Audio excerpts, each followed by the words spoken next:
Jess, does this work? Wonderful. Thank you.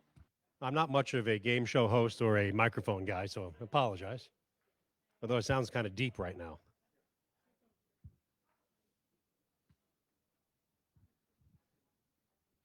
You guys can still talk amongst yourselves. I was just testing the microphone.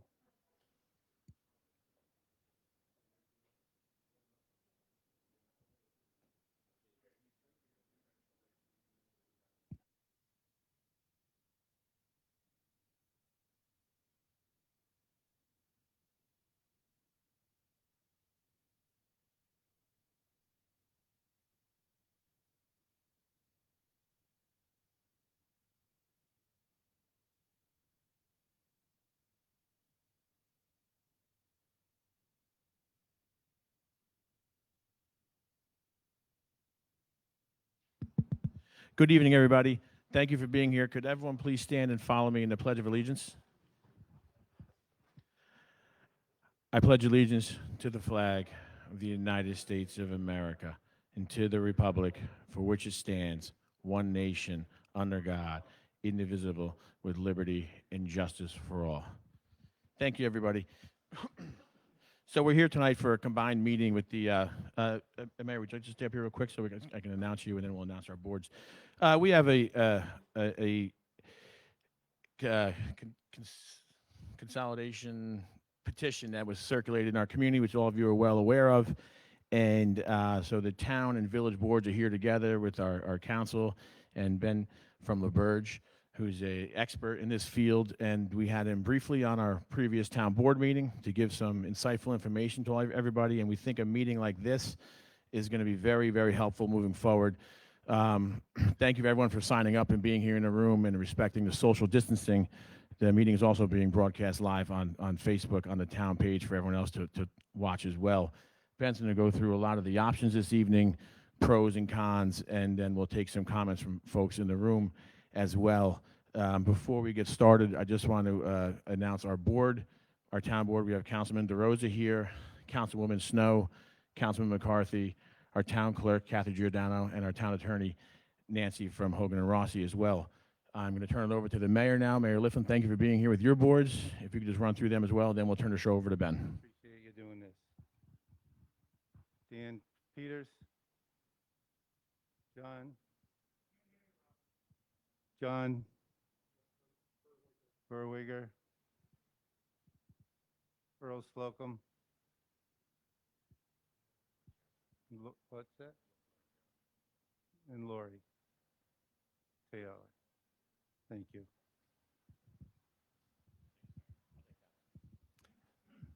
Thank you, Mayor Liffin. We're going to turn the meeting over to Ben now. Ben, thank you very much for being here.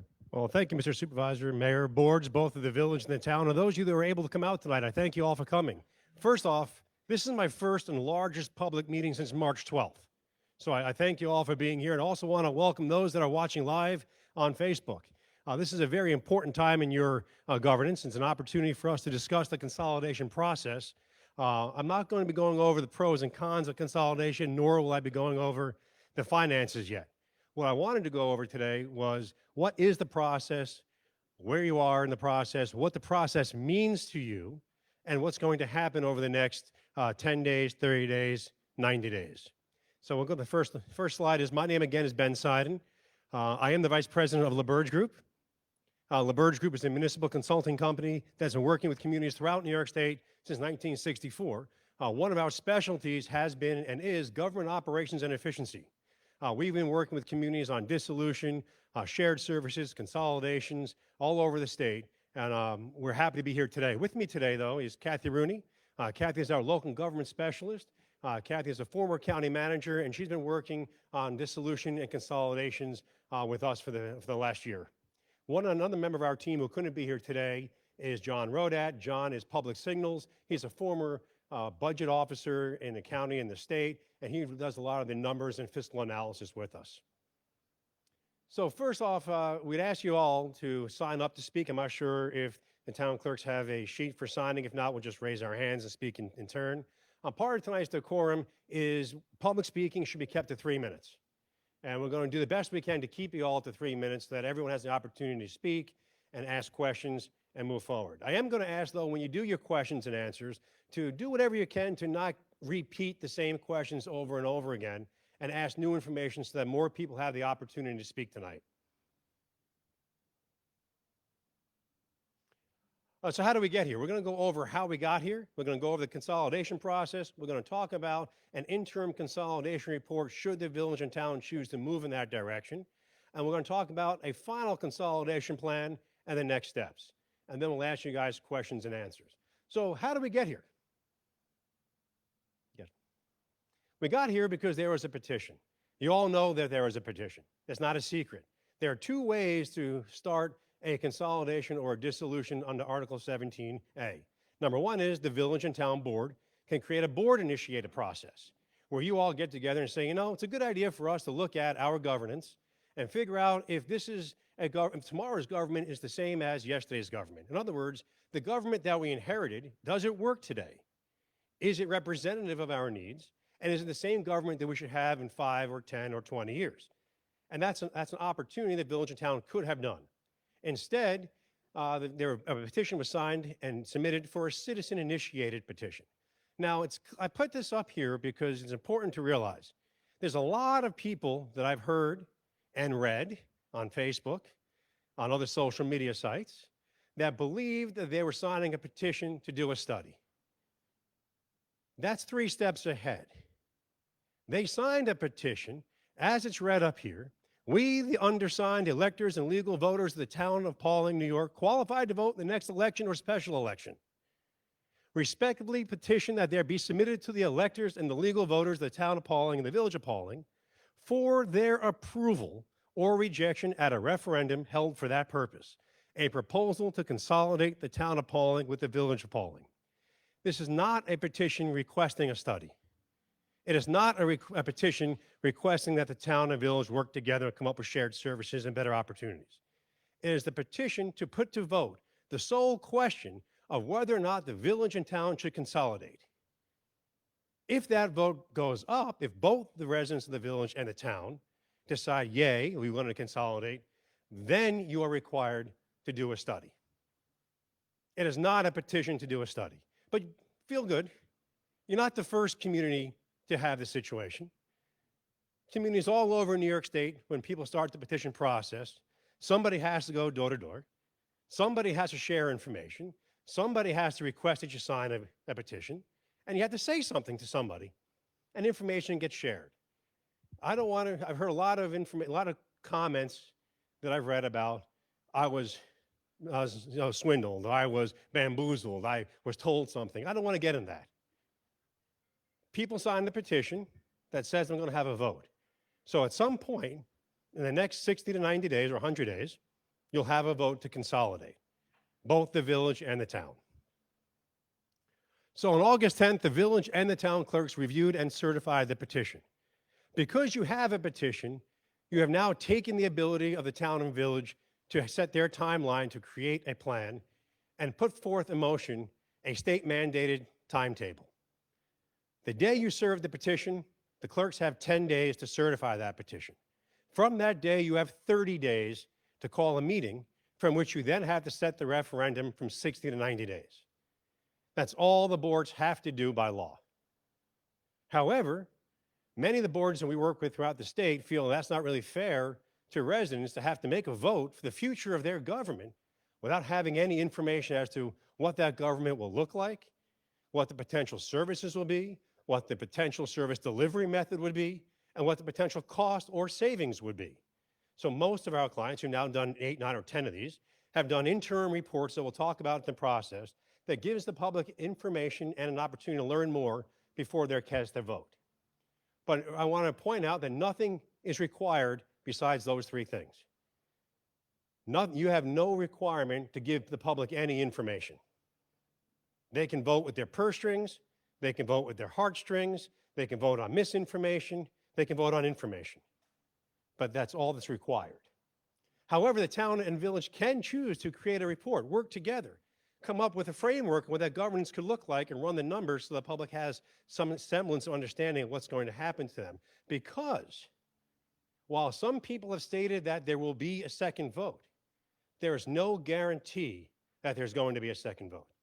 The only way, and we're going to show in 2 minutes or in 2 slides from now what that looks like, the only way to have that second vote is a second petition where you need 25%. You only needed 10% to start the process. You need 25% to vote again. So anybody that says that they're guaranteed will be a second vote is wrong. There's no guarantee. You are voting, whenever the vote happens, to consolidate this community, to get rid of a layer of government in this community, and change fundamentally how your services are delivered, without any information unless you choose to do that interim report. So Article 17A, which was hastily put together in 2010, has a lot of gaps and a lot of missing information, and doesn't actually fully describe this process. Sets forth 2 different processes for changing fundamentally how you provide the services. Number 1 is a village dissolution, and number 2 is a village and town consolidation. Actually, it doesn't say village and town, it's municipal governments. It could be fire districts, water districts, sewer districts that consolidate. In this case, it's village and town. On a village dissolution, if only the village petition was submitted, it will be a dissolution, and the town would have no say. The town residents would have no vote. The town board would have no formal input. They can participate, but most of the towns choose to let the village go through their first process, and if the vote is to dissolve, then step in and participate going forward. But you didn't choose to do a village dissolution. You chose to be the first community in New York State to do a village and town consolidation. So you are trendsetters. You will be the case study. You will be the case law that will implement or defend or illustrate or change the law as you go forward. Because nobody else in the state has gone this route to change the government. In a dissolution, the village basically says, we're done, turns off the light, drops off the keys, it's town going forward. In a consolidation, you're working together to frame that. The challenge in a dissolution and also in a consolidation is a little part of the state law that says that a government cannot fundamentally change or direct or impact the future governance. In other words, you can't set forth a plan that a future government has to follow. So one of the flaws in the law is in a dissolution plan, the town is not required to follow it. The same with the consolidation plan. You both adopt it, but you're not required to actually follow it. So that's a quirk in the law. In a dissolution, the services that the village have are done. There's no more village. In a consolidation, we have a discussion as to whether or not there's going to be a town government taking over pieces, whether or not you go in coterminous, if you go coterminous, what's a village service, what's a town service. That is all part of a consolidation plan. The documents are very similar. In a dissolution, you have a dissolution plan. Again, only the village accepts. Town has no input on and no vote. In the consolidation, both people have to vote.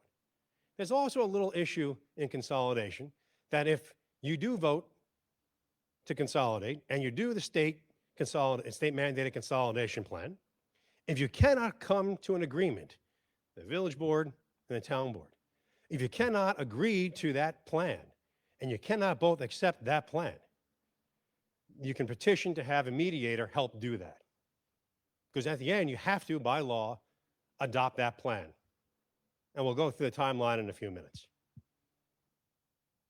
So prior to 2010, only 39 villages have dissolved. They fundamentally changed how they provide those services. Since 2010, 21 have dissolved. There have been approximately 50 votes, 60 votes.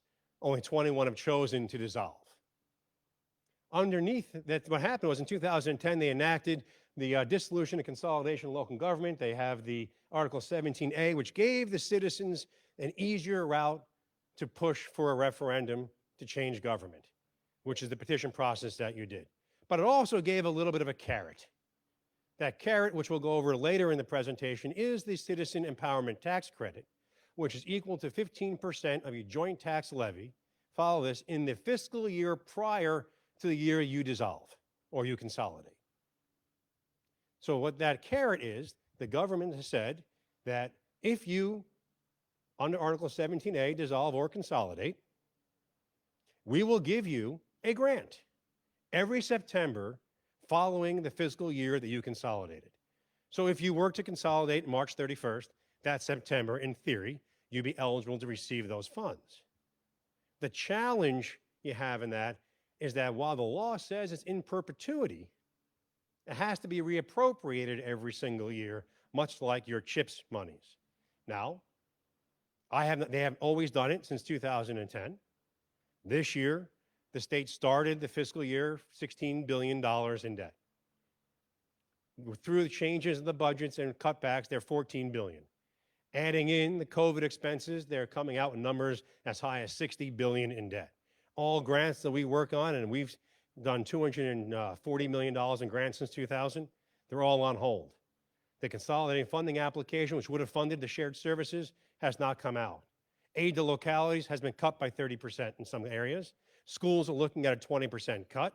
There's no guarantee that there's going to be a release of funds. So when we work with communities, we want you to understand three parts of it. It's what would your fiscals look like without the grant? What would it look like with the grant, with 70% and 100%? Next. I mentioned before, 39 villages through 2009, 2010. From 2010 through 2019, there's been 21. There's another vote coming up. I was in the village of Spencer last night in Tioga County, if you know where that is. It's 15 miles south of Ithaca. They were petitioned in January. They were supposed to have their public meeting in April and their vote April 30th. Due to COVID, it's been pushed back to September 15th. So on the 15th, they're going to vote yay or nay on dissolution. They may or may not be number 22. We'll find out around 9:30 p.m. on the 15th. So again, I want to go over on this issue. You needed 10% of the electors to sign the petitions. You need 25% for a second. So right now, I have to be brutally clear. You are voting on whatever date the village and town set to consolidate, which is effectively dissolving the village unless you go coterminous. And again, it was a citizen initiated, not from the boards yet. The boards were already talking about ways to share services, to be more effective and efficient. Both governments have looked at different opportunities and whereby they can enhance the services that are being provided and provide them at the lowest cost. The petition process took away that opportunity for them to continue that discussion and refocused it now on getting rid of a layer of government. The public information meeting, well, we're here today, August 25th. We're being live streamed on Facebook. But if you choose to do an interim report, we would come back about 2 weeks prior to the election and give you the findings and discuss the findings, the fiscal, what the services could look like, what a potential governance could look like, and what that means to you. In every dissolution and plan that we've done, and we've done that in the 90 days, we've met with the public and we've given them a pamphlet of pros and cons. You know, we are unbiased. We give you both sides, and you can make your decision that best suits you. If you don't choose to do the plan, you just have the vote. If you choose to do the plan, there'll be a dedicated website that the public will have access to all the documents associated with consolidation. They'll have PowerPoint presentations, they'll have the flow charts, they'll have minutes from the meetings, they'll have the fiscal budgets, they'll have the petitions, they'll have the timelines. Everything associated with them will be there. I have other websites. If you want to go, I'll give them later on to show you what that all looks like. So I have a slide here from the government, which details out what I had said before, but sometimes it's easier to have a picture than just me talking. So on this, you see a flow chart of a voter-initiated process. Same for dissolution as it is for consolidation. So again, day one, this should be clear to everyone at home. Hopefully you can see it. If not, this presentation will be given to both the village and the town to be on their website, so you guys can share that as well. Number one is you had the petition filed. 10 days later, the signatures are verified. Within 30 days of that date, so by September 9th, the village and the town have to have their meeting to set the referendum. September 9th is the last day you can do it. If you set that date, it has to be no less than 60 and no more than 90 days away in law. You can't have it prior to 60 days. You can't have it more than 90 days. So if the 60 or 90 days are on a weekend, pick the Friday.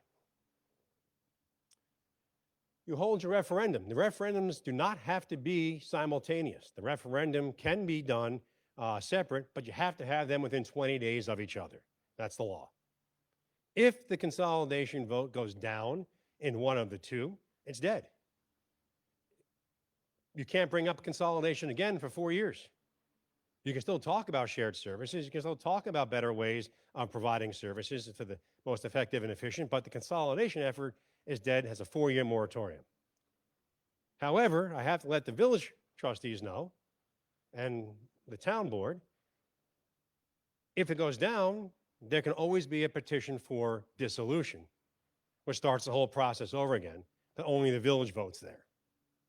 I don't want you guys to be misled feeling that, oh, it's all done. There's still an opportunity to do a voter-initiated process for dissolution. If your vote goes in the affirmative in both jurisdictions, the village and the town, then you have to meet again within 30 days and create a committee, a minimum of three town and 3 village representatives. You have to create a plan within 180 days of that meeting. You have to accept it, but not adopt it yet, because then you have to have a public hearing within 60 days. Then you have 45 more days to make amendments. And then you go forward. Once you adopt it, this is where that tricky part is, where the public was told that they have a second vote. Your plan that you both adopt, the village and town, under this consolidation process, this plan is subject to permissive referendum, meaning if the people are not happy with the plan,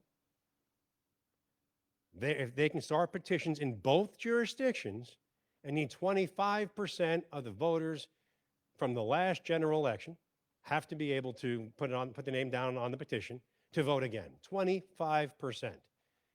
831 people signed before. 25% have to sign for that second vote. And timing of that, 6 months from the vote, if you vote in November or December, puts you in May, June. Is it easy to get that vote when people are away for summer vacations? So just keep that in mind. It's not guaranteed. I know you've been told it's guaranteed. It's absolutely wrong. It's not guaranteed. If you have another petition, the process starts again with certifying it, calling a meeting, and calling that second referendum. Now, there's another quirk in the law that will eventually end up litigated in court. That is, what are you voting on? According to the law, that second vote, that permissive referendum, is on the plan. It is not on, am I consolidating still? It's on the plan for consolidation. So it has been practiced that if you vote that down, you're done, but no one's litigated that yet, because potentially if you litigate it, you may have to keep going until the plan is approved. So that may end up in court someday too. Nancy, so you're already thinking about what this actually means. Next. Oh, went back. Okay, so the referendum vote, we don't know yet. The town and the village have to meet. They have to set their vote, and it'll be available for you. Again, no less than 60, no longer than 90. And it's going to be a one-question ballot. Shall the incorporated village of Pawling and town of Pawling be consolidated? Notice it doesn't say, should we do a study? It doesn't say, should we apply for a grant? It says, should we consolidate, yes or no? It's important that you in the audience and you at home recognize that, understand that, because you are fundamentally taking a vote right now with no additional information as to the future governance. Now, if you vote for it, you have to do a study. If you vote against it, you may do a study for future opportunities, but you're not required to do anything but have that vote. So what does it mean to you when you go in to vote? Well, some people automatically have their decision made, too many layers of government, no matter what, I'm done. Some people vote that they assume or they internalize their identity with their village or their town. Some people want services. Some people want to know who's providing those services. So when you go into your ballot box, when you are ready to make that vote, there are 3 things that we want to talk about. Fundamentally, we want to know, does consolidation mean sense or sense? Sense with an S or sense with a C? Does it make sense to have one government providing the services, or does it save me money? In that process, you want to understand the economy of scale. Will the proposed consolidation reduce my costs? End of the year, I get tax bills. Will this reduce my costs? Period. Number 2, Will it be more efficient? Is it a more efficient service delivery method? Will this consolidation make services that get to me or my fellow residents better? Will it be faster? And last, is it going to be more effective? These are questions you can ask it to yourself as you review all the information available to you. Will it be cheaper, better, or faster? Or am I just doing this because it sounds like a good idea? So these are things you want to think about as you vote. It's what I think about when I go in the ballot box is how it affects me. I'm sure that that's what's going to affect you as well. So within that, we want to look at the services. You know, every community is different. What you value may be different than a different community throughout the state. But one of the things you're going to be looking at internally and collectively is what I value as a community from a cost-based and services-based. Will the costs go up, but will services go up with that additional cost? Will the costs go down, but do I get better services? Will the cost stay about the same to me, but my services go up or go down? These are questions that at some point you would like to know before you vote, or maybe the town and village don't go that way and you just have to think about it amongst yourselves. Either which way, you need to think about what that means to you as you go to vote. So again, what happens if the vote is no? Consolidation will not take effect, 4 years. But the village and town can still work together on shared services. They can still work with the county, because every year the county has to prepare a countywide shared service initiative. And at any time, you all can say, I think this is a good idea for us to work together. Let's put it in the county plan and get a grant for that. So this is not the end of shared services. It's only the beginning of the conversations or the continuation of the shared service conversation. But consolidation would be dead. So after the referendum, I mentioned it before, but I want to put it here again. This is very important for you to recognize. You saw the flow chart, but if you vote yes, you meet within 30 days and set your schedule and set your committee. You approve a consolidation plan in 180 days or less. If you can't come to an agreement, a mediator will be provided. You have to have at least one public hearing. Then you go forward to finalize, adopt it, and that's it, unless you have the underlining number here of 25%. And then the petition has to be submitted again in 45 days. So there's been a lot of discussion about the grant. You all know about the grant? Somebody told you there's a grant for that? I jokingly said back in the 70s and 80s when I grew up on Long Island, there was a guy, big green outfit, looked like the Joker from Batman, but he had little dollar signs. And he had a big book. And it was on Channel 11 when I grew up, and he said, there's a grant for that. He was a crazy guy. Now he's in jail because he says there's a grant for everything. It wasn't proper. There is a grant and there's not a grant.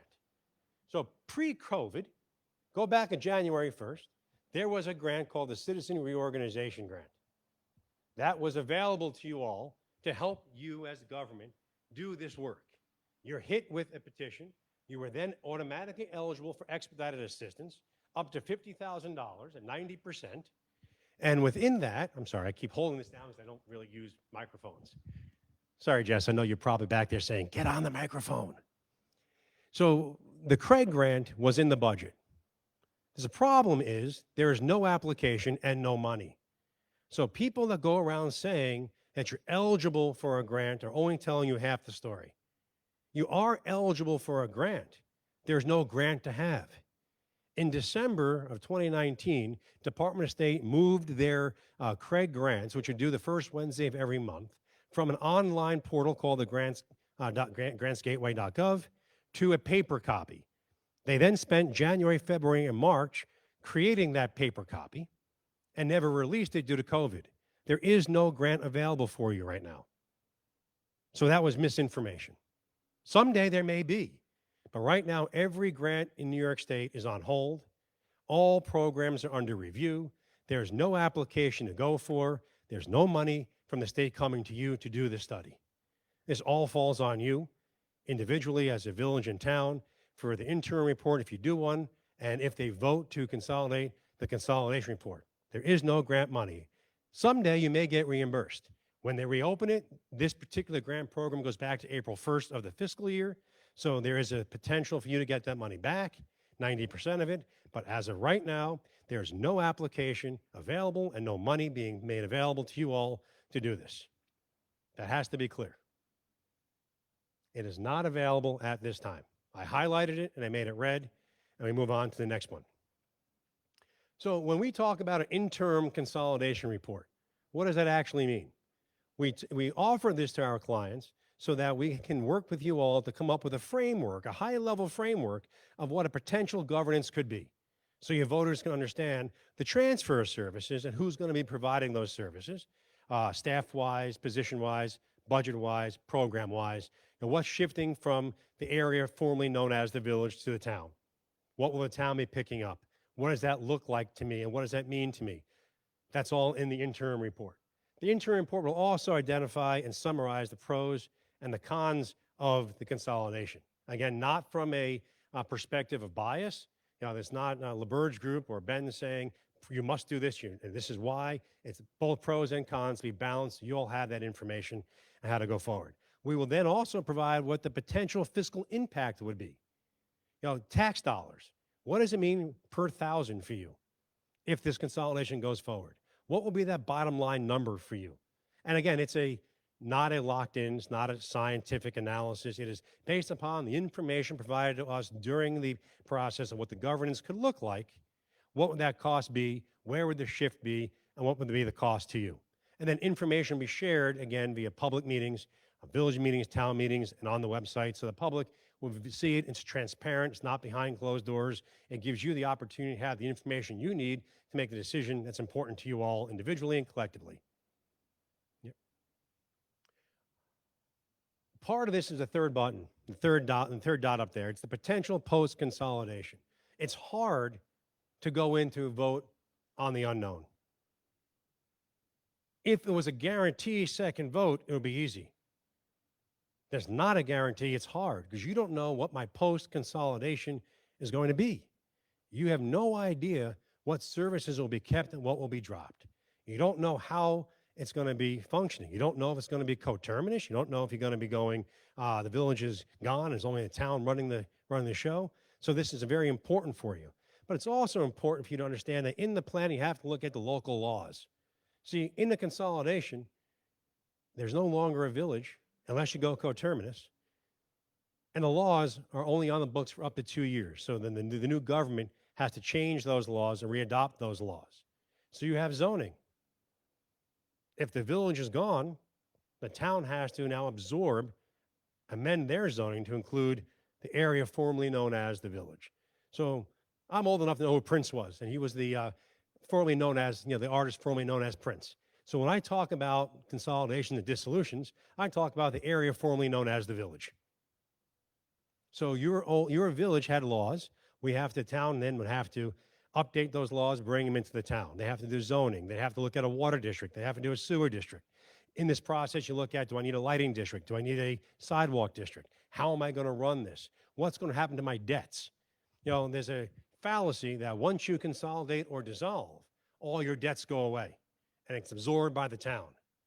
No, every ounce of the debt that you have as a village, you still pay for it. It is not spread across the town. So if you have a water district debt or a bond on your building, you're still paying for that on top of whatever the new town tax is going to be. And it's important for you to know what that means to you in your analysis. What's also important to know is, what does the CETC tax credit mean to you? And I mentioned before, it's 15% of the it's a tax levy of the fiscal year prior to dissolution or consolidation. So we use 2018 numbers because I don't have 19 yet. And that means right now you're eligible, doesn't mean you're going to get it, but you're eligible for approximately $775,000 a year forever in perpetuity if it's reappropriated. So in the study, we're going to give you 3 numbers. What will the fiscal impact be to you with no CETC? What will it be with 70%? And what will it be with 100%?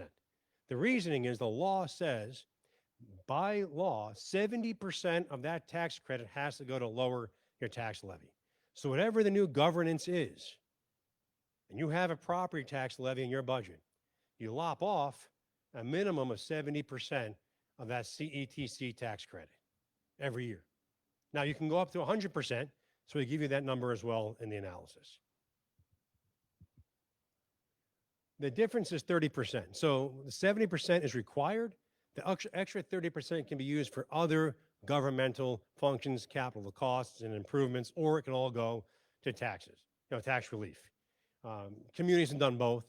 Sometimes they start with 100% and they move it back based upon capital improvements that are necessary or things like that, but you're required 70%.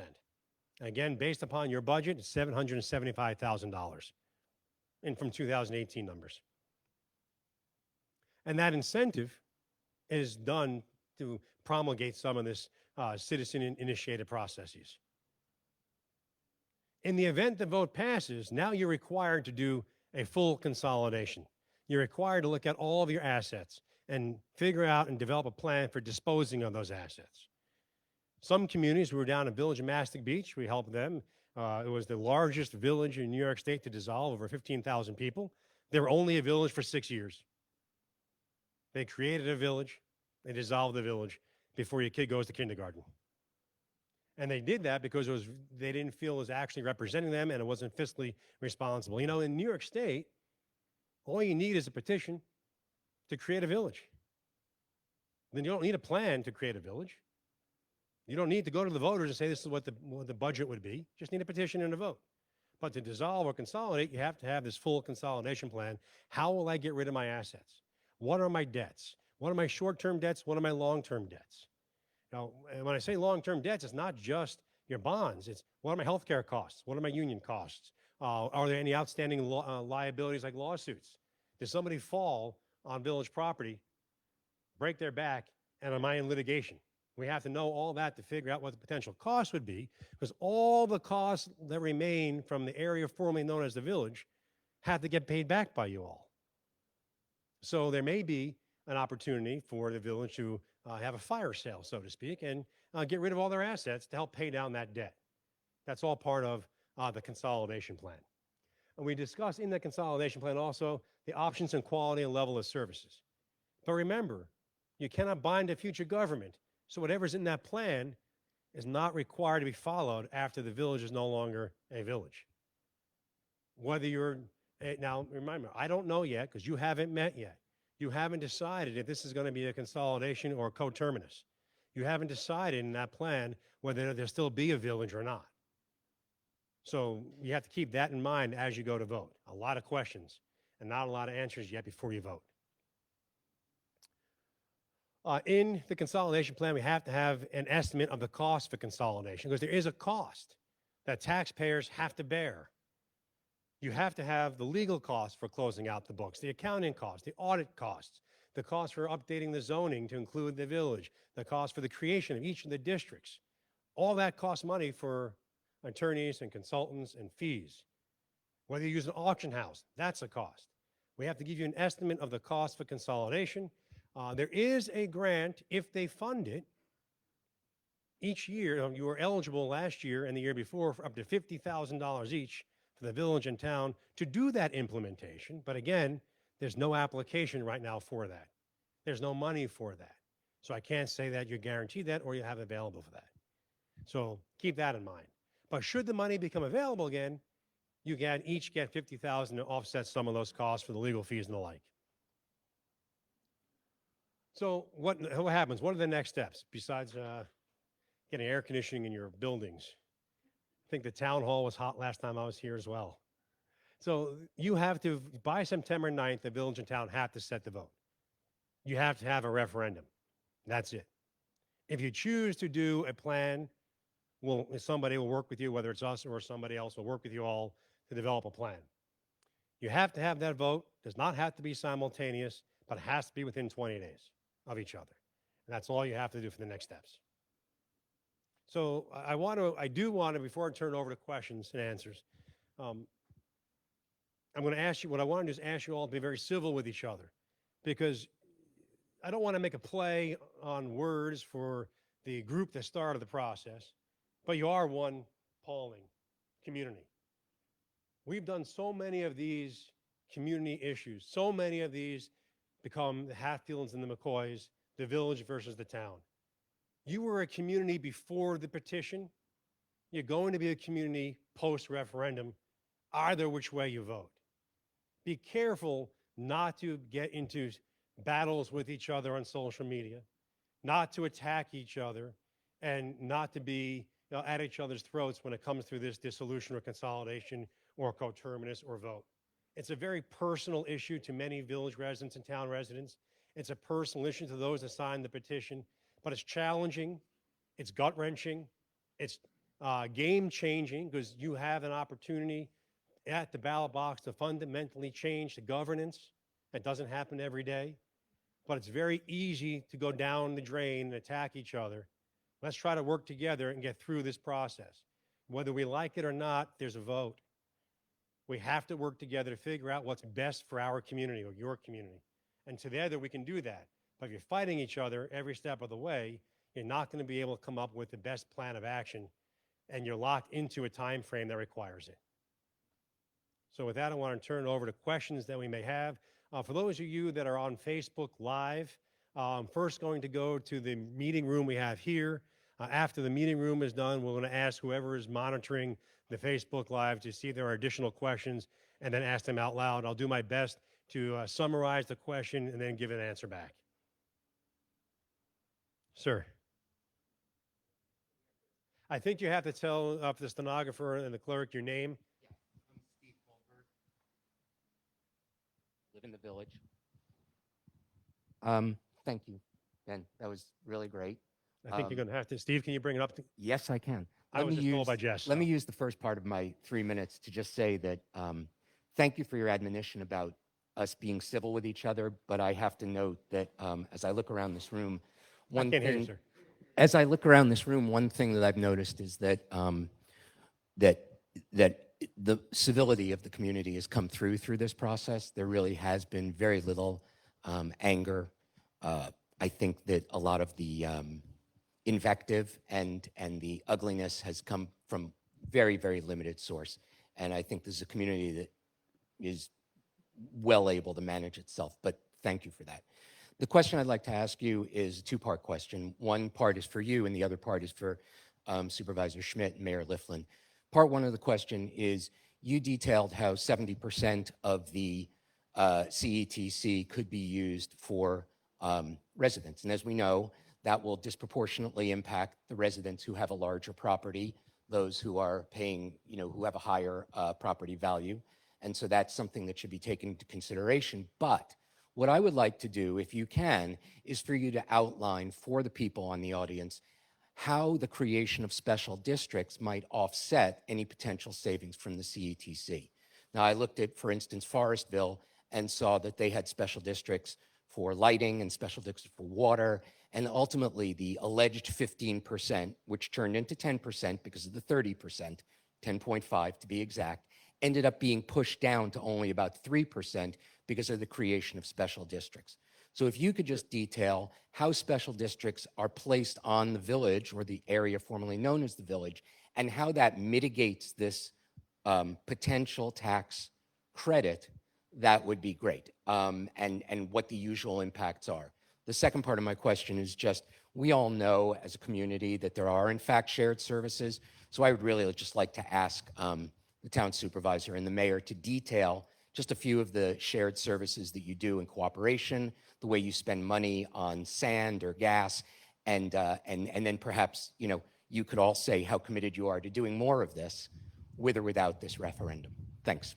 All right, Steve. So it's a sort of a complicated question you have there on the CETC versus special districts, because they're not the same. Right now, you have a budget. For example, the town tax levy in 2018 was about $3.9 million. So in developing your consolidation plan and doing the cost analysis and shifting the services to the new government and accounting for the special districts that will be created for the village, there will be a new budget. The budget town-wide, let's just say it's, I'm making up a number because it's easy math, $5 million. Not a real number, just a number. So what happens if your budget's $5 million, 70% of the funds that you get for the CETC tax credit lower that tax levy from 5 million to 4 point whatever the 70% is. But in that budget, you already would have calculated and accounted for the special districts. So what the special districts are is right now you do not have a water district in the village. Your municipal boundary is a water district. There's a water district outside. Sewer districts are outside. Towns can have districts, villages can't. They have service areas, but not a district. So when the village goes away, you at the town will then have to create a special district for the water in the area formerly known as the village or whatever the new service area is. Whether that goes to vote is subject to opinion. The comptroller's office has said that if you put the district formation in the plan, you don't have to vote again unless you're changing that district boundary. But there'll be a water district and a sewer district. As far as a lighting district and a sidewalk district, that's up to the group creating the plan. They can say there's going to be one, and there may not be one long term. They can say there won't be one, and there may be one long term. There has to be one for the infrastructure and the debt already for the water and sewer. But when you come up with your analysis and you look at the shift share and the service movement from the village line to the town line or whatever the new governance may be, there's a budget. And that budget end result, the town tax levy, is what will be reduced by the 70% and the 100% in the analysis. You'll get three numbers. Now, doesn't always mean you're going to save money. In every single dissolution plan except for the village of Spencer last night, village taxes go down, town taxes go up, except for the CETC tax credit, which is meant to reduce that increase for town to make it equal. In the village of Spencer, if they dissolved, the village residents pay more and the town taxes go down. It's an anomaly based upon the services that are provided at the village level and town level. But that gets discussed in your report. Supervisor, Mayor, you want to hit the shared service concepts?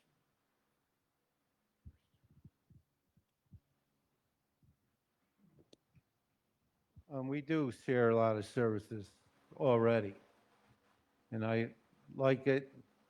We get things done. I feel that we work very well together, and my opinion would be not to upset this chair here. Thank you, Mayor. So sorry about that. I'm a little louder than Ben was. The town and village share a lot of services already, like the mayor said. Some of those things, obviously, we share an assessor position, which represents the town and village. Our highway departments work together constantly, which is probably one of our highest spending departments, with fuel consumption and purchase, sand and salt, loading out that sand and salt during storms, and our CDBG grants every year on sidewalk projects and whatnot as well. There's actually a much longer list of shared services than what has been alluded to, and I'm happy to quickly announce and invite up our county legislator, Ed Hauser, and Legislator Hauser, if you don't mind coming up just quickly to detail some of the county services we work on as well, because it's not just town and village services, it's town, village, and county services, and it's all of your elected leaders working on a daily basis. So Ed, thank you for being here, and if you don't mind just running through a quick couple of things for us, that'd be great. Thank you, Supervisor. Can you hear me? Okay. First of all, I'd like to make a statement. I've been an elected official in Pawling since 1978, and I've had an opportunity to watch the workings of the village and the town from the inside. And it's been, both the village and the town have evolved into real jewels. They're unique and superb places that have character unto themselves. And I think much of the reason for that is that they have separate boards who have separate goals. And the village board especially is all members of the village, all residents of the village. And they've contributed so much to making the village of Pawling such a unique place that people come here just to be in that place. So I hope we proceed with this process very carefully because we don't want to lose the value that we have. As far as shared services, the supervisor and the mayor and I sat down and we came up with a list of about 30 items that are shared between the village and the town, but also at the county level. The county the county executive has a shared services initiative, which was mentioned before. It's part of a state mandate. And both the supervisor and the mayor are members of that. They meet regularly to discuss ways that services can be shared and expenses can be reduced. And I think one of the valuable things about that process is that they hear what other villages and towns and are doing, and they get ideas from that, and they've certainly implemented them. In 1978, there was a lot of animosity between the village and the town, and that's all gone away. I'm just so pleased with how well the town and the village work together, and I'm very, very happy to be representing both of them. Thank you.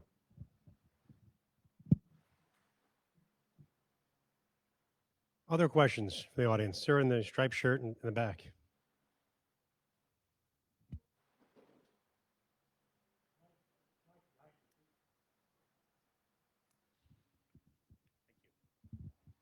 Hi there, Mike Cerny. Live in the village. I guess the first thing, observation, we're talking about these districts, lighting, water.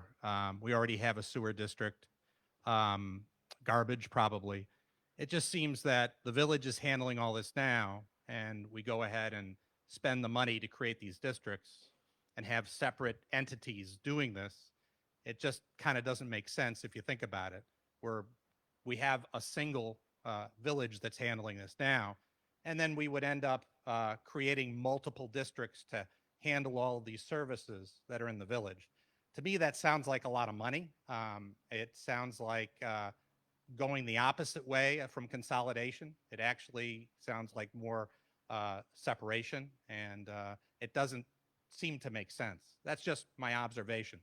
I wanted to get back to the steps and the 4-year moratorium that you talked about. This has been initiated through referendum, vote, petition. And the other way that this can happen is through board initiated, correct? Correct. Does that moratorium from the referendum initiative apply to board initiated consolidation after the fact? That's a good question. I've never been asked that question before, so I don't have an answer on that. I believe the law says it cannot be brought back up again, which means, in my opinion, even if it's a board initiated, you still have the same process. You cannot bring up consolidation. You can bring up dissolution, but you can't bring up consolidation. But I'll verify that with Department of State and get back to you. Yeah, I'd the question appreciate it, and because answers. my read of it was that you could still do board initiated after that. It was a referendum could not be used. But you would still need a referendum. Uh, You see, if you can do a study, the boards can still do a consolidation study afterward, but it still goes to vote, and you can't bring it back up for referendum. But Yeah. again, I'll check on that. The law is very not clear. It is not. I agree. It's not very clear on that. So I'd appreciate knowing that. Talking about the interim, talking about doing an interim study. Yes, Obviously what's happening here is, let's face it, we have a gun to our head. Correct. I mean, we've got to vote. It's not a board initiated situation where we could wait for a grant, get a grant, and have a nice study to make a full determination on all issues, costs, what's good, what's bad, pros, cons. We're being forced within a very short period of time to make a decision. And I would guess that the type of interim study that you're talking about is far less than a study that would be done in a longer time frame. correct. And what are some of the things that because I could tell you were talking about you have to limit your analysis to particular information Well, given. no, in an interim report, what we've done before, and it's all been dissolution. Well, in an interim report, okay, in an interim report, what we have been done is looked at all the services that are provided at the village level and those at the town, and worked with the committee to figure out what the new service delivery model would be. So from your clerk to your DPW, to your water, to your sewer, to your recreation, where would that move in the budget line and the service delivery? At a high level, what would that cost? And what would be the potential cost savings or actual cost to the taxpayers? And you were right before. It's a little bit ironic in that the 2010 legislation to allow for easier referendums on dissolution and consolidation of a government, in essence, creates more governments. Because the governor has said that we have 10,000 layers of government in the state. But that accounts for every lighting district and water district and sewer district and erosion district. So if you get rid of the village and you create 4 more districts, you're a positive 3 governments because they're 3 taxing entities. So you got to turn it on. Dave Daniels. I've been the village attorney for a number of years, and one of the things you were mentioning, the study, and echoing some of the comments that were made. I think the difficult thing about a study like this is the inability, even of the best, in your presentation was very good, excellent, but the intangibles, and one of them, they're both from the standpoint of cost, but also lost benefit. From a cost perspective, having been involved in a number of village projects, including various districts and the like, I think it's almost impossible to accurately gauge for someone in your position how much work, how much consultant time, how much legal time, how much trustee time is going to go into each of those projects. One of the things I've observed over the years is the amount of time and effort that I'm more familiar with the village. I'm sure it's the same at the town. The hundreds of hours that these folks spend taking care of all these issues, and that's going to be lost if you have a single entity. The folks in the village are not going to be doing the same things, and so you're going to have that lost benefit. And any one of these things, one of the things that you mentioned about the mediator, the one thing my understanding of the statute is that if that doesn't go through, there's a lawsuit. And that's, having reviewed the statute, we're the beta tester for New York State. It's going to be, I think, a honeypot of potential lawsuits, and I would hope that that wouldn't happen, but given the lack of grant funding and the ambiguity in the statute about who can vote where, and a myriad other issues that Nancy and I have talked about, it's it's going to be a lot more than people think, and it's really, I think it's unfortunate that it's putting us in a position where we have to go through this process, and I just hope that you can educate folks and people can understand what's at risk. So. Dave, is it? Thank you, Dave. So Dave is correct. You only have 90 days. So the level of analysis in an interim report is a high-level analysis. Would you mention the cost benefit? That goes into things that a consultant cannot understand. No consultant can put a monetary value of having local representation. No consultant can put a number on how many hours every village trustee and village staff person dedicates to representing you all on a daily basis. You have 90 days, and hopefully there's some information provided for you to make some decisions on. So you mentioned, I was glad you mentioned, the law is very vague. You will be the test case. I mentioned it earlier, there has not been a village town referendum. You will be the test case. You mentioned 3 specific topics in your discussion that have not yet been determined by the state. Where you vote, when you vote, how you vote. You only have to have a vote. The town and village have to decide when that vote's going to occur. There's a lot of propaganda, a lot of information yelling at, requesting for, pushing for a November 3rd, saying that you can do it anyway. If this petition was done 2 weeks earlier, a lot of that issue would have been taken away. 2 weeks earlier, it would have been on the county official ballot. It would have been on the early voting ballot. It would have been on the county absentee ballot. It would have been done by the county board of elections with county inspectors, with public poll watchers. It wasn't done that way. Maybe it was done purposely, maybe not. But now you have to have an additional cost of an election potentially. See, according to the Board of Elections, they cannot put it on their ballots. It's done. You missed that boat. You can have an election on November 3rd, but there are so many logistical challenges to that that it may not be the best choice for the residents. One is early voting. What do you do with early voting? People said online, hey, this is the most convenient time possible. Everyone's coming out to vote. Well, not everyone's coming out to vote that day. Some are absentee balloting. If you're absentee balloting, now you have to get 2 absentee ballots. One for the village or the town, and one for the normal election that you're having on November 3rd. And if you're early voting, not absentee voting, you got to show back up again for the actual vote. So it's not a, oh, you're going to save time. Oh, it's going to save COVID. Oh, it's going to save everything. You're shortening the time that the town and village have to provide information if you do it that day. And you're not hitting the early voting or the absentee issue. The third issue is you have to have, if you do it on November 3rd, you have to have a separate ballot, which means you have to coordinate with the Dutchess County Board of Elections to see if they can even do it. And if they can train their inspectors who are already going to be overburdened with COVID and people coming in, keeping socially distanced, using different pens, identifying who they are with masks on and their signature. You're going to ask the inspectors to also decide if you're a village voter or a town voter and give a second ballot to put in a separate box. Village and town, you have the opportunity to have the vote and make it easier or harder, but that's a logistical issue. The second issue you have is COVID. Where do you vote? Will there be enough room to separate the ballots and go twice? So there are a lot of issues with that. Can you fundamentally do it? Sure. Are there logistical issues? Sure.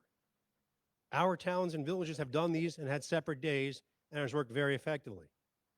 So that's up to you all how you move with that. Then you mentioned the who will vote. Well, the law is not clear, and I'm not an attorney. We have 2 very knowledgeable attorneys, both for the village and the town, and they went to law school, not me, and they've read the law, but agree with me that it's ambiguous, it's vague, it's missing gaps as to can the village residents vote twice. NICOM, Council of Mayors, an association that represents villages, says yes, you can vote twice because you're a village resident and a town resident. However, Department of State, who runs the Dissolution Consolidation, has offered and proffered a legal opinion saying no. It's against the U.S. Constitution. It's one person, one vote. And while you can vote as a village resident in a town issue, you cannot vote twice, and you cannot have a village dictate what the town's going to be, so you get one vote. And that's the Department of State regulation, or sorry, their opinion that came out. It came out in 2018, and it was verified in 2020. Council has spoken to their council, and the Department of State has said you get one vote as a village resident, which also lends itself to the challenge at the ballot box if you do it November 3rd versus another day, because you have to verify they haven't voted twice. So you mentioned litigation. There may be litigation. I'm sure somebody is going to sue on voter suppression or on double votes. There's always going to be. You will be the case study. So my best advice is to take as much time as you can to properly vet the process, carefully pick the date of your referendum, and give the people the most opportunity to vote carefully. Select that opportunity to provide them as much information as you can, because eventually there may be a lawsuit on it, because you are the test. There has not been a village town, and it will incur cost. Anybody that says that it's not going to incur cost is trying to sell things to you. Can I just finish off? So in terms of what you just said, that's great. I mean, thank you so much for, I was going to say the word clarifying, but it's not clarifying because it becomes very murky. But all of these issues, with a gun to our head, having to put together an interim, some type of interim study to give some level of information. I mean, I want to throw out to folks here that I think a vote for no is a vote for a study. That's right. A vote for no is a vote for a study. And the reason for that is that it will give the town and the village the chance to apply for the grant that Ben's talking about. They can go out and get that grant. They can do it in a more in a time frame that doesn't sap our public officials all of their time. I mean, they're going to be working on this endlessly if we go through with this over the next 18 months to 2 years. And there's a lot to be done. So I'm telling you, the way I see it is that a vote for no is a vote for a study. It's a vote for a reasoned analysis of whether this is the right thing to do for a village that's existed for, 100 years. Not doing it with a gun to our head making a decision without the right information within 90 days. Thank you. Thank you. And I know that there were some questions that were given to us prior, and those were two questions that came up, Dave. So thank you. Sir, you had a question? And then we'll go to the former mayor. Yeah, Earl Slocum, I'm a village trustee, and I'm just sorry that we're going through this exercise again. Because back in the early 90s when I was mayor, we went through this then, and it didn't work. The people voted against it. They didn't want to consolidate. So I'm just sorry that we're going through this whole exercise all again and spending all this money when back then they decided that it wasn't a good thing. Thank you. Well, thank you, Earl. You know, sometimes in the darkest of times, the light shines through, and you have an opportunity through this process to work together for enhanced sharing of services and governance going forward. Unfortunately, the law allows it to happen every 4 years, so if it goes down, it may happen again every 4 years. So let's do what we can to provide as much light and information as we can to residents and see how we can continue to provide better services or the highest level of services that we can. Sir. So we have we have two former mayors and a mayor. Do we have more mayors? How many of you were all mayors? A few in here. Glenn Carey, and I appreciate your comments on the election. I'd actually like to expand on them a little bit. I did some research these past days about the election because, and I know you talked about trying to keep things on a positive level, and I'm going to do that to the extent that I can. But I'm also going to acknowledge that there's been a misinformation campaign that's been taking place that's put us in the position that we're in right now. We've had a small group of people who, in the cloak of darkness, went around and collected signatures quietly and quickly in order to push this initiative forward. And they've misinformed people. They misinformed people when they asked them for their signatures. Those people came forward that gave signatures. I had a number of people call me and say, Glenn, how can I remove my signature? That wasn't what I was told. I said, unfortunately, once it's been filed, you can't. So it's proven that they've been given misinformation. And then yesterday, this group called One Pawling, also called Pawling Tax Cut, under the leadership of Kevin Gardner, who doesn't identify himself on either of these sites, but has also created multiple personas online. Lynn Tufel, Mark Rossi, Pawling Libertarians, Duchess Tax Cut, numerous other personas he's created. And he creates communications between these personas to try and lead public impressions and influence people's thought processes, which frankly is a little demented. You know, why can't you own what you own? You stand up for it and you put your name behind it, but he can't do that. And he'll create conversations, and then when he doesn't like what's said, when the facts are out there, he'll delete them. I mean, that's crazy. This is what's going on right now. And yesterday, there's this One Pawling letter that went to the town and village boards that talks about demanding that we ask our village and town board to have the vote on November 3rd. And he cites it's the most convenient day.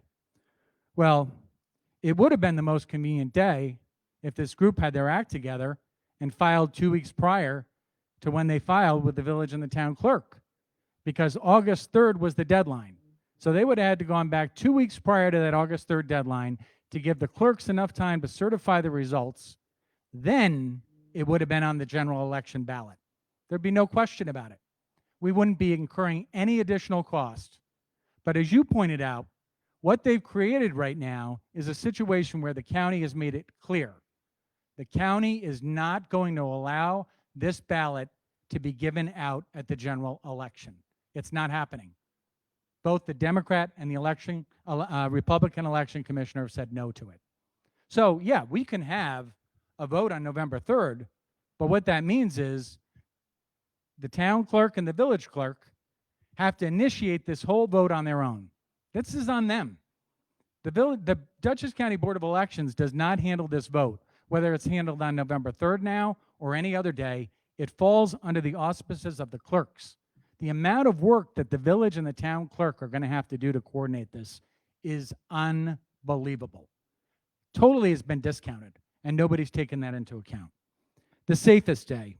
Well, I don't necessarily know that it's the safest day. Any day in this COVID environment is really not a safe day. And I would say it probably really wasn't very safe to go and do this initiative door to door collecting signatures. I don't know how safe that was either. It's interesting you say that because during the election petition process for elected officials, for the petition process in March, the governor stopped it. They had a special executive order that reduced the amount of signatures necessary for elected office to stop going door to door. So you are correct. Correct. And the most cost-effective day, well, we now know that's not true. Because whether or not this is held on November 3rd or any other day between the 60 and 90 days that this has to happen, the cost to the taxpayers is exactly the same.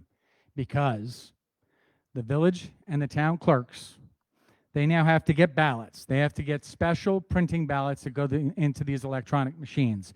Each one of those ballots costs about $1 per ballot. We have 8,000 residents.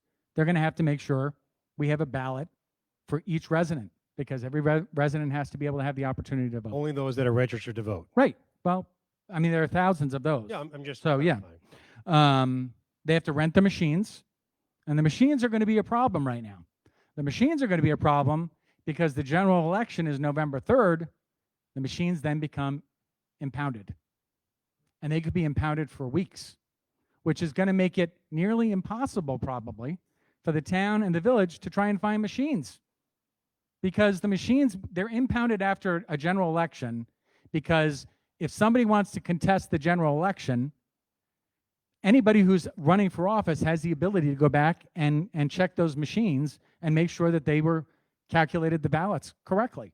So my understanding in Dutchess County alone is maybe December 13th we'd have access to the machines, which would be past the 90 days. Or a paper ballot that gets hand voted Right. And- Can you imagine the logistics of that, and right? hand counted. Hand counted. Don't forget the absentee ballot has to be a separate absentee ballot request. So your seniors or those that are voting at home now have to have 2 absentee ballots. And Exactly. they crisscross which ones they have. Yep. So you have voter disenfranchisement. You have to have That's not a real word. poll workers, the cost of the poll workers. And again, if you want, I'm making this clear about the November 3rd deadline because this one Pawling tax cut keeps insisting that it can be done that day. Getting poll workers that day will be nearly impossible. The county is having difficulty getting poll workers already because most of the poll workers are elderly Correct. and they do not want to work the polls right now in a COVID environment. So there's so- so many challenges to the November 3rd. Right. So you would be getting, unfortunately, you would not be getting well-trained poll workers Correct. to be running this vote. And you also have to get the poll books. You have to get the poll books. You got to buy from the county. I know I'm over. I'm going to ask the mayor and the supervisor to give me a little extra time here because of how important trying to be fair. this is. That's No, I appreciate that. You know, in the general election, as you pointed out, there's early voting and there's absentee voting. And people don't understand what happens. Now, if somebody's out and we go up and we vote in Millbrook, which is our early voting, every day they've got to go take those people that voted, go back to the county and mark them as already having voted so that the next day I can't go there and vote again. So that's what's happening simultaneously. And then when you come back here to vote in your town on general election day, they know whether or not I've already voted early voting. So if I went and voted early voting, then I come in and I want to vote this ballot for the consolidation, I mean, there's mass confusion because the county's not tracking that. And they're not going to give the ballot anyway, and it's not going to be on. This So you- whole thing could have been solved if this was done 2 weeks prior. So yes, you highlighted a number of the issues that have not yet been shared with the general public. I don't want to speak to the misinformation or how or why. Social media is a place now where people hide behind the website, the page, what have you. Information gets shared, bits of information get shared. You know, communication is an interesting thing. It's not only what you say, it's also what is heard. And then what is heard is brought through their own internal filters and responded back to you through a filter. So I don't want to say, from my perspective, that anything was done maliciously. I do want to say that from what I'm hearing, what I'm reading, and what I'm seeing, the information isn't correct that's being provided to the public. Well, listen, you don't have to say it, I will.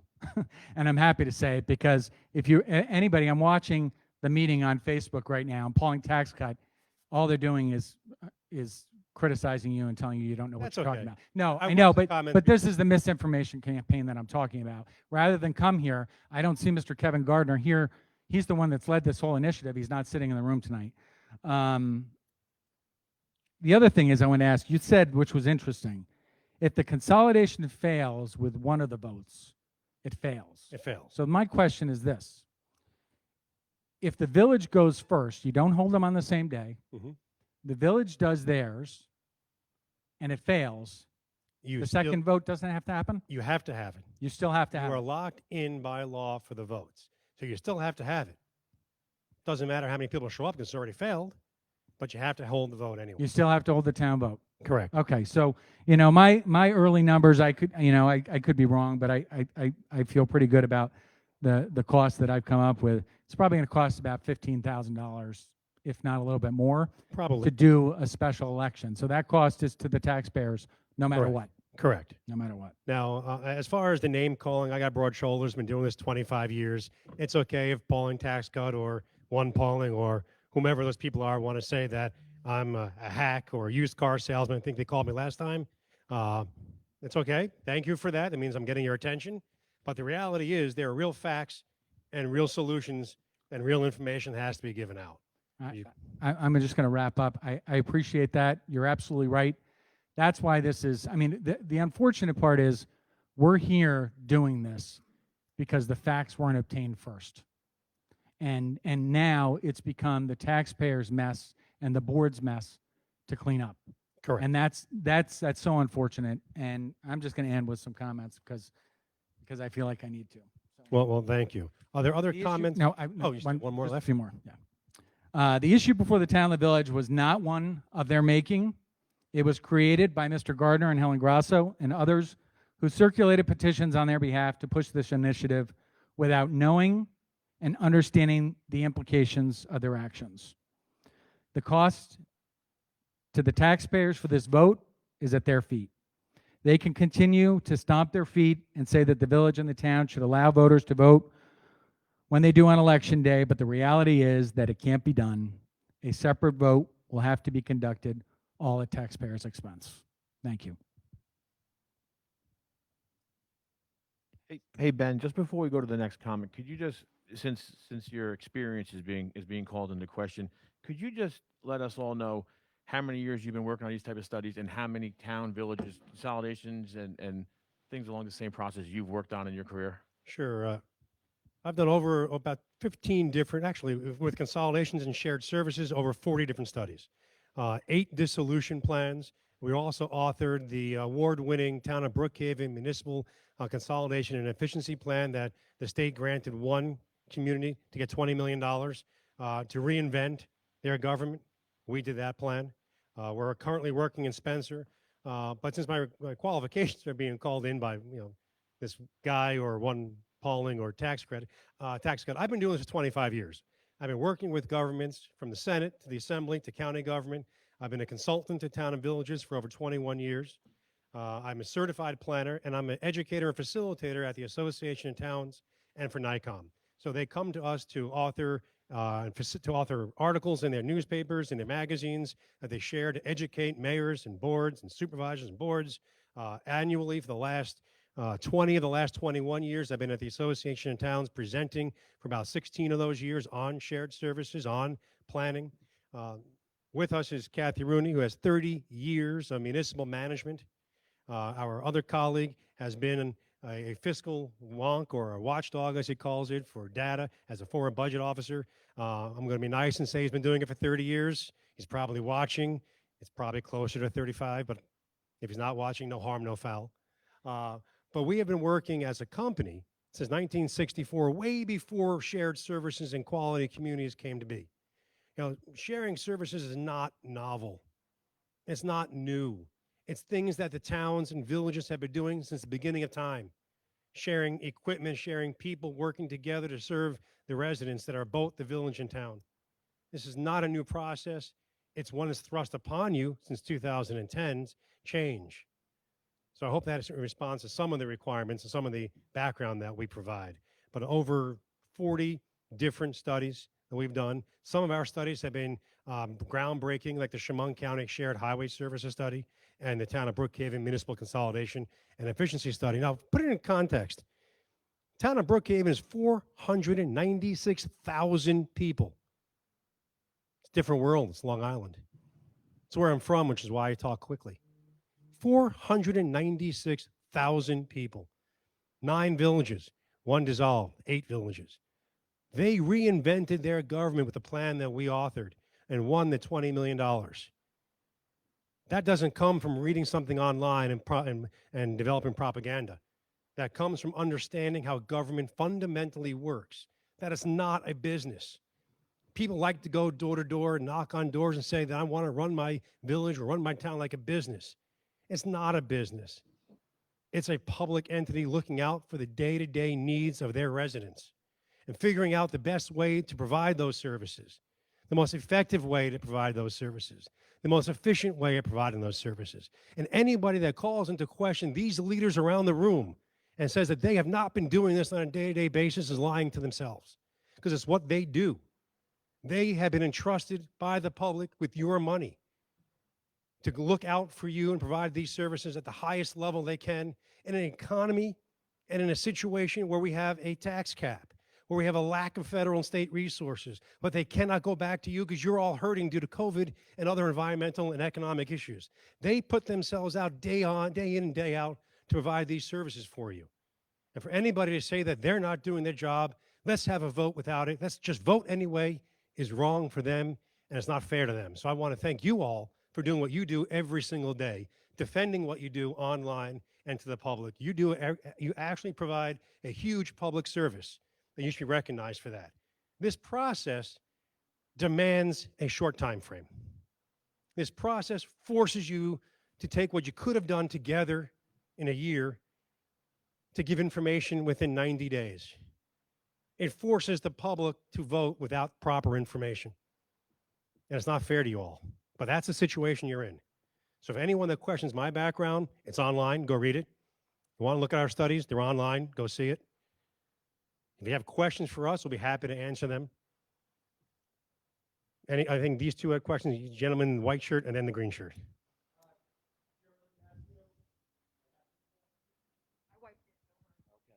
Jerry, if I have to use one, you have to I use one. guess so, yeah. I want to say what a nice job you've done. Jerry LaCaster, I live in the village, been here for many years.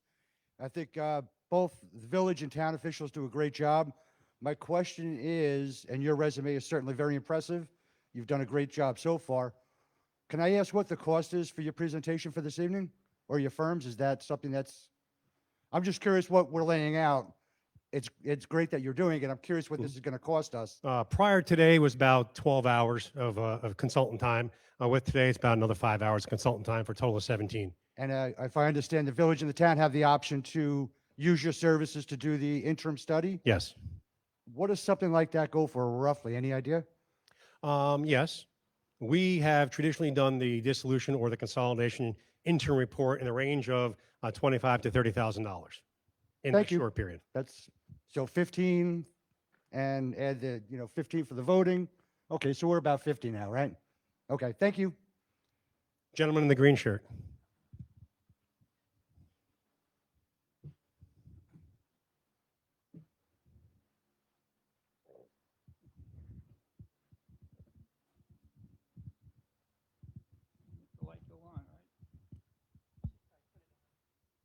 Is it on? Okay, I'm good. My name's Alfred Grieve, resident of Holmes, New York, and I'm a petition gatherer with one Pawling, so I'm kind of a endangered species around here, I think. But anyway, a couple of points I'd like to make. First of all, there was no malicious intent in the fact that we missed the November 3rd deadline for the vote. We were held up by COVID-19. So we regret that. We're sorry about that, but we did the best we could. Another point, I think important point, is that polling, or I should say one polling is dedicated to the second referendum. It was always our feeling that the way the process is set up, we need a full discovery of our situation in the village and the town of Pawling. And that means having the first referendum with an affirmative vote, followed by a period of discovery of our situation from all angles, which I'm sure you'll do very well at. And I'd like to make sure that you have that chance. So that means a positive vote in the first referendum, and one polling will be out there with everyone who's interested, and we will gather the 1,500 signatures to have the second referendum. So we have a measured, carefully conducted process to evaluate our situation here in Pawling. Thank you. And I thank you, and I don't want to be the one saying that you maliciously or intently did that. It was But the- implied, it was implied. But the issue of what people heard, I mentioned earlier, communication is not only what you say, it's the filter that comes as you say, it's what you hear and the filter as you hear. So many of the people online and many of the people that have spoken to the village residents and many the board and the many people who spoke to the town board have said that they thought there's going to be a second vote. There's no guarantee. Now, I'm very happy and thankful that you're interested in doing that second petition to give people the opportunity for that second bite. But as the consultant who has done this before, it is extremely difficult to get that second petition. So as well as you want to, could you explain that? sure, why would it's it be difficult? 25% of the It's people about 1,500 people. We gathered in the village We, and the town. okay, we gathered about 800 for the first referendum. And So- some of that was done with people thinking it was a different petition. Don't worry, it's not just you. It's happened all over the state. It's a common thread. People read information, they internalize it, they speak it, they say it. People hear it differently. They don't always read what they're signing. It just happened to Spencer. I had the same exact problem. So it's not new. It's not meant to be malicious. But I'm encouraged that you want to have that, but I cannot tell the public that there's going to be a guaranteed second vote. Okay, here's a point on the second referendum and the gathering of petitions. You will have people who are pro change and against change working to get signatures to have the second referendum. So there's a bigger impetus Mhm. for the second I'm referendum. thankful that you're strong in your conviction that there would be one. I cannot guarantee it. So I have to tell people the unbiased opinion of, I cannot guarantee a second vote. I'm glad you brought that up, that you think there would be. I have to say that there's no guarantee of it. Nothing's guaranteed, but you know what? Death But and death and taxes. taxes. You got it. Mr. Grief, I guess real quickly before you shut that microphone off, if one polling was so ready to work on this issue and a study, and you were going to support it, why did no one from your organization reach out to myself, this mayor, anyone on my board, or anyone on that board? Because you didn't. And if you go back to the June meeting, which was live on social media, we had over 1,000 followers as we always do. I spoke in length about shared services, the budget process starting, and how important it was at this time for the town and village to be working together on shared service projects. And no less than 4 or 5 days later, your group popped up. No one's ever heard of them. One polling popped up. And yes, you collected 831 signatures. So far, I have not had one person reach out to my office or my board or this mayor and his board to say, we're happy we signed a petition. We have had hundreds of people call up saying, how do we get off this petition? We were misled at this petition. So if you didn't mislead people, thank you. I'm happy to hear that.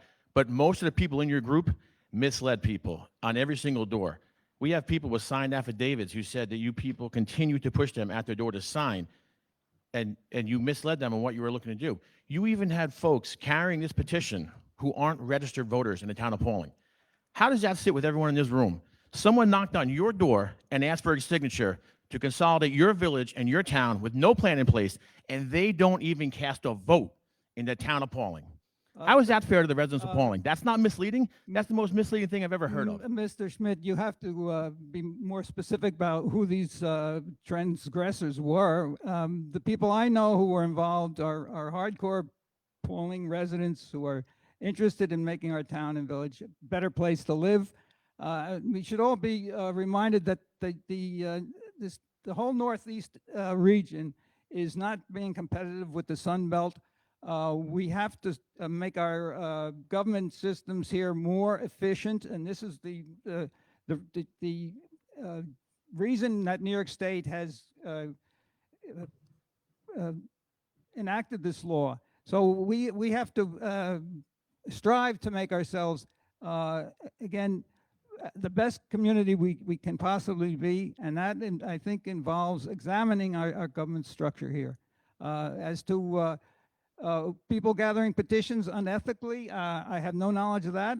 When I went to people's door, I told them that this was the first step and that we would have the second petition, and this is always the thought process that motivated one Pawling.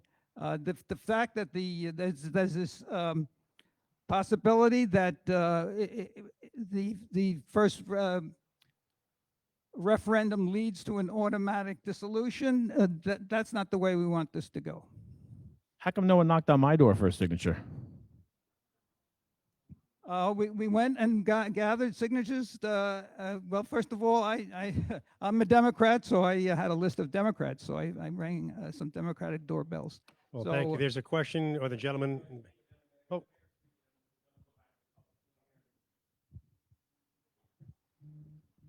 And Jess, can you grab the microphone to give the gentleman the Yankee shirt for after the mayor?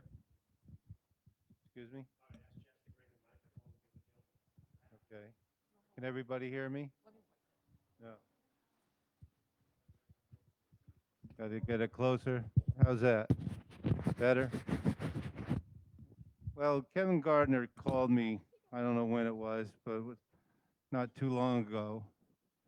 And I said to him that he was lying to the people. And he said he wasn't lying to the people.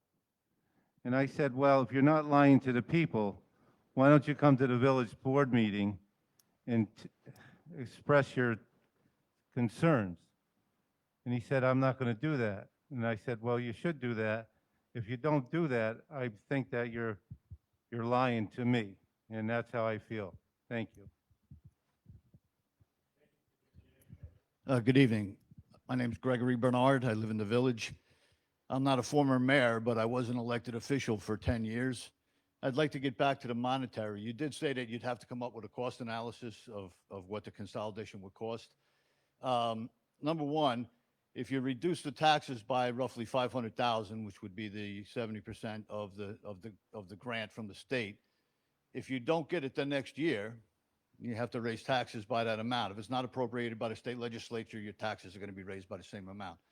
Number two, with the state tax cap, if you don't get it the second year, what you can raise your taxes by on your tax cap is going to be so you're going to have to go above your tax cap, and you're penalized for that.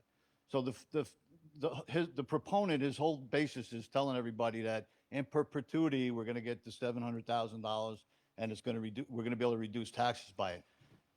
Also, thirdly, you mentioned your fees, which aren't astronomical at the point, but to go through a codification of the zoning code, to bring all of the codes from the village and the town into the same code, and to adopt them, to have all those laws drafted, to go through the legal, the lawyer did bring up some of that, the cost of doing all of that analysis. You're not going to save money, at least in the first year. Beyond that, is a possibility if those funds do still get appropriated by the state legislature. So it's a fallacy to say that right off the bat you're going to save money. The rest of it you have to study, and obviously there could be cost savings. It could be cost savings more with the highway departments possibly. Could be cost savings with doing a garbage district in a village, which could possibly save town residents from having to pay a private contractor if you consolidated the whole thing and made the town one garbage contract, bid out, and the whole town and village would use the same contractor. You could save money that way. So there's plenty of opportunities to look at how you can do those things. And from my perspective, I also would put a no on it so that we could have the time to look at those issues, whether doing garbage for the whole town and village is a good idea, consolidating the highway departments is a good idea. Any of those other things, to have the time to look at that and really do a study that gives you the numbers. You got to look at the numbers, right? That's what it's all about. So that's my perspective. Thank you. Well, thank you, sir. Any other questions from this audience first? Gentleman in the blue. And for those of you that are worried about the microphone, you'll notice that Jess is wiping them down in between speakers, so feel comfortable and confident. Hi, my name is Mike Shustak. I'm a member of the village. I would recommend everybody vote no also on this, but I also, to the point that Mike Cerny made before, it's really important to find out that if we do vote no, we can still have the board agree on some sort of a consolidation. Second part is, what happens if the referendum occurs after 90 days, or can the boards ask for, because of COVID, ask for an extension of that 90 days? There's nothing in the law that allows for an appeal process for the date of the referendum. It's clear in the law, no less than 60, no more than 90.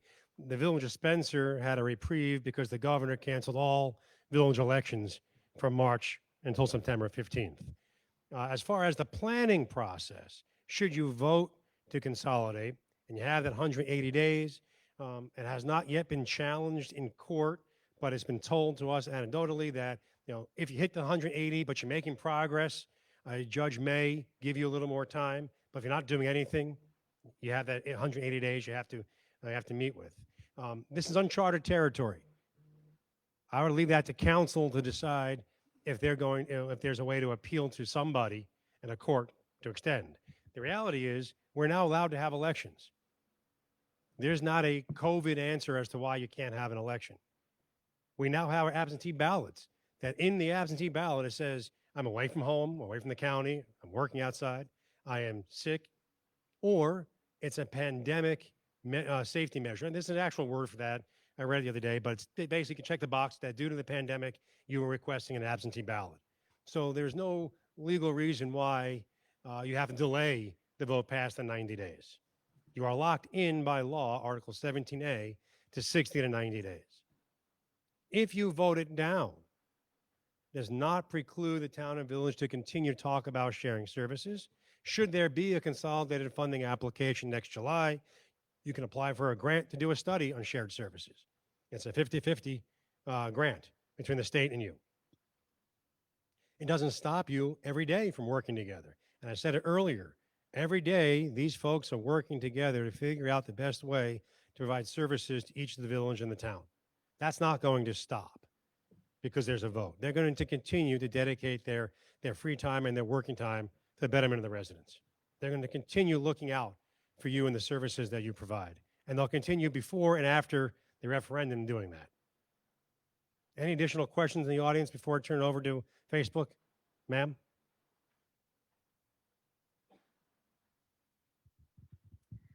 Hi, I'm Marilyn Joyce Cerny. I'm a village resident. Thank you for your presentation.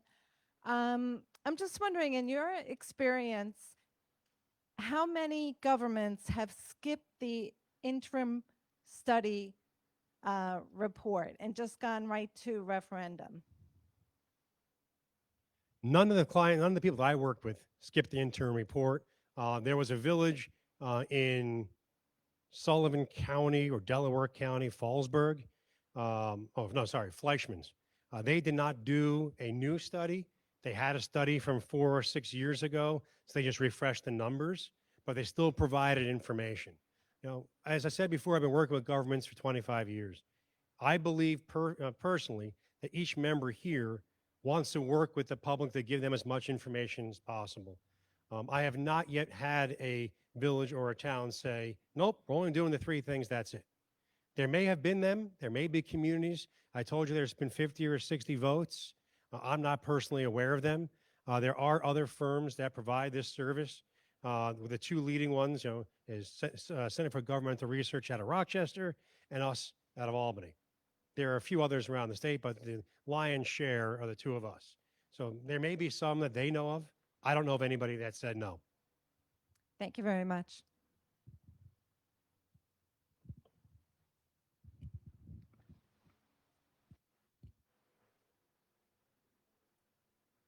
Yes, I'd like to give the board the opportunity to speak if there's any questions or comments or that the village trustees want to share, and then we'll go to the town trustees, the town board members.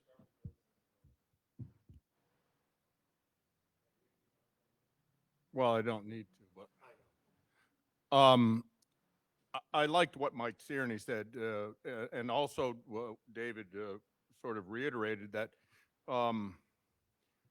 we are currently already providing all of these services that would then have to be reevaluated and new districts set up if we do consolidate. In my own opinion, I just think it's an awful waste of time, money, and energy.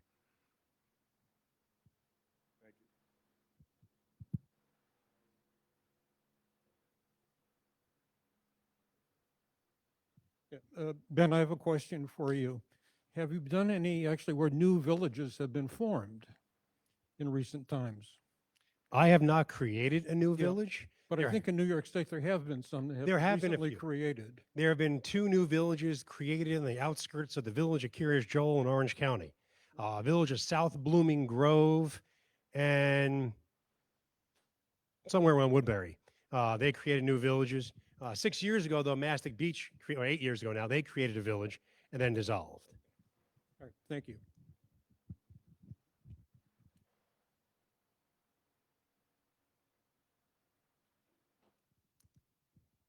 I just wanted to make sure that everyone votes understanding the facts of all of this.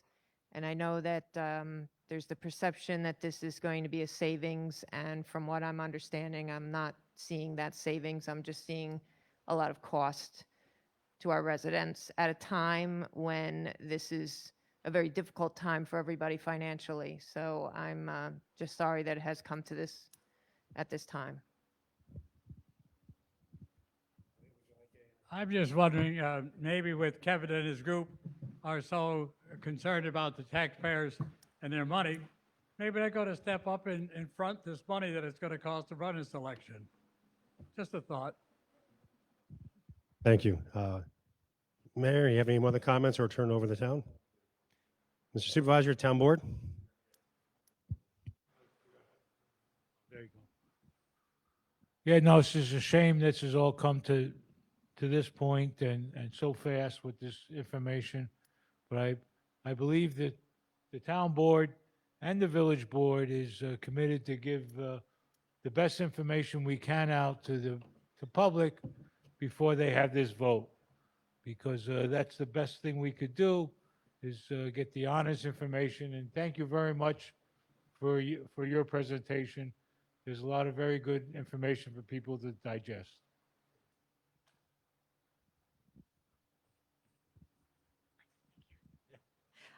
I just wanted to echo a little bit of, even what the supervisor had said, that, in one of our last, I think maybe 2 town board meetings ago, our town board was talking about the shared services. We were talking about ideas of trying to have meetings together with the town board. I've been reaching out to Lori Taylor, like we were just trying to start initiating those discussions. And then I think, again, what seems to be the most upsetting, and I've heard from a lot of community members, is the tactics. I think, again, I don't want to just go over everything all over again, but I think had some members come to the boards and said, listen, we found out about this, study, we found out about this Empowerment Act, would you guys be willing to even meet with us? I mean, I don't want to speak for everybody, but I would like to say that I think we would have met with the group and said, you know what, let's meet and let's learn a little bit more about it. And then again, as Ben has said, as a supervisor and the mayor have said, it would have been board initiated. And again, I'm going to say that again, because board initiated, if it had gone that way and it wasn't this rushed, vote, we could have been doing it the right way, in my own opinion. I'm just speaking for myself, that we would have had the study, there would have been an explanation, and it would have been clear to everybody, and we're not voting kind of in the dark. So I just wanted to say that again, I'm sorry it didn't happen that way. I do want to acknowledge Alfred. I appreciate you putting the name, your name out there. I think that was very brave. So I do want to say that because, again, I think what we've seen is there's a lot of different names going around on social media, but you're here. So I did want to at least acknowledge that. But because, you know, I do want to be clear that I don't believe you yourself were malicious, but I think I need to set the record straight that I was told by the Democratic commissioner at the Board of Elections that the petitioners were told before this was even started that it would never make the November 3rd election. So I think that's really, really important for everybody to know that this was not going to happen before it even started. And I think what we're looking for here tonight is facts. So that is a fact. And I think that, again, I feel like others have said, I think we're wasting time, we're wasting money, we're wasting energy. I think the work between all of these boards behind the scenes for this past 2 weeks has been extensive, and it's our job. But our job right now for the town, anyway, is to work on our budget, something that's going to affect everybody here. We talked about a community garden that the community members were really excited with. You know, it's so unfair that we have to put these things on hold right now. You know, so again, I'm really hoping that we can continue to stay together and work together. I think what's happened is it's been very divisive. I think sometimes it's been very nasty, some of the comments that have been said to town board members, village board members, people in the community. And my hope is that we can just stay strong and just really work together. And those are my comments. Thank you. Jim? Well, first, Ben, thank you very much. Second, being a new board member, I'm basically an infant looking around this room, but my family has lived here for 50 years. And I believe everybody in this room, whether you're pro or against, people that are listening, will make their own decisions. And I do believe the residents of Pawling will make the right decision. There is a lot of unanswered questions. We don't know what this is going to cost us at the end of the day. James and I are new. We talk 2 or 3 times a day. I've worked with the highway superintendent, who's worked with the village superintendent for but the highway. So we do shared service on a regular basis. I just want everybody to remember the old days in Pawling, before people hid behind Facebook, before people hid behind emails, and that's what made this town great. And I can look around this room, and many of them are here. So just remember that. And remember one thing, we all do live in Pawling. And I believe Pawling will make the right decision. And thank you again, Ben. Well, thank you. And before I turn over to Jess to ask any questions on Facebook, I need to give a shout out to our stenographer. Writing all these notes from the rate of speech that I give, that's kudos to you. And Jess, any questions on there? No, there is not. Okay. Not Well, with that, I'll related turn to it the back over to consolidation. Supervisor and Mayor. So I just want to thank everybody for coming out tonight and taking part in this meeting and taking the time to sign up for it, to be in here. You know, our buildings and ground crew worked hard just setting this room up to make sure we were all properly socially distancing and we can get as many residents here in person as possible. Jessica in our office and Kathy Giordano, our clerk, worked really hard to get this meeting set up. So thank you for that. Ben, I know it's not an easy commute for you getting down here or an easy. Yeah, well, hopefully there's no rain going back. I was on vacation last week, and there's rain every single day by Saturday. Our mayor, Rob Lifflin, and the village trustees, thank you so much for being here. It's great doing these meetings together, and like Councilwoman Snow said, you know, we've been talking about this just recently at meetings, and we were hoping to transition more into town meetings where there was village trustees present and village meetings where there was town board people present, so that we were able to work more fluidly and work towards these things, and we could constantly be there to speak with Dave Daniels, and you folks could be there to speak with Nancy, and that's all for the greater good of the community. And that's what these two boards have been doing for a long time. It's a shame we are wasting time on this, but here we are. So we're gonna power through it. I think there's a lot of great information out there today from this presentation. It's available on the social media on our Town of Pawling Facebook page. So please show it to your friends and tell them to listen. And if they have any questions, they can reach out to our board, myself, the mayor, that board as well. If we have any questions that we can't answer, we'll get them to Ben right away. He'll answer them. And you know, I'm not gonna ask you how to vote or ask or tell you how to vote, but I believe in echoing what Councilman McCarthy said, I believe Pawling will make the right decision. And, a study is a great idea, and working together to be better every single day is a great idea. But misleading people door to door and getting names on a petition is not a great idea. So I believe we'll come through this, and I think Pawling will be a lot better moving forward because of this. So thank you, everyone, for being here. I'll give it to the mayor quickly if he has a few words to say in closing. And that's it for me. Thank you, folks.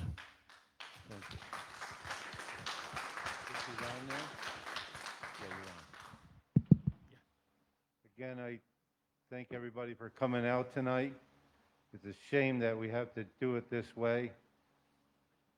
And it's just wrong. Again, just thank you, everyone.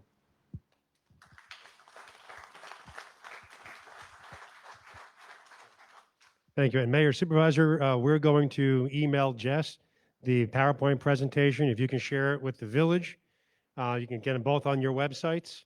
If there's a village contact you want me to email to, if not, just give it to Jess and she'll share it with you guys. And you can both put it on your website. That way, anyone that couldn't be here or couldn't see it because of the distance on Facebook Live will have an opportunity to read it. Thank you all.